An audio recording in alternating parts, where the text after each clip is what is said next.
நங்கை இருக்கா, அவ எப்பேர்ப்பட்டவ அப்படின்றதெல்லாம் நான் உனக்கு சொல்லுவேன் அப்படின்னு நலன் மகாராஜா கிட்ட அந்த அன்னப்பறவை பேசுது. உடனே நலனும், எங்க சொல்லு பார்க்கலாம் அப்படின்னு கேட்குறாரு.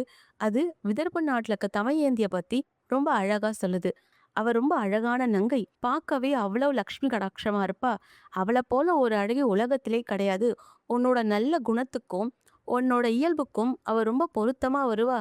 நீங்க 2 பேரும் இணைஞ்சீங்கன்னா வாழ்க்கை ரொம்ப நல்லா இருக்கும் அப்படின்னு சொல்லி, தமயந்திய பத்தி நலன் கிட்ட சொல்லுது.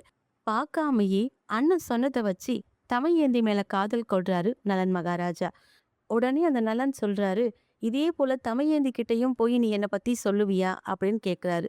"கண்டிப்பா நான் போய் சொல்லுவேன்" அப்படின்னு சொல்லி, அந்த அன்னப்பறவை மறைஞ்சு விதர்ப்ப நாட்டுக்கு போகுது. அங்க நந்தவனத்துல தன் தோழியரோட விளையாண்டுட்டு இருக்காங்க தமயந்தி. அது ரொம்ப விசித்திரமான அன்னப்பறவை இல்லையா? அத பார்க்குற எல்லாருக்குமே அத பிடிக்க தோணும்.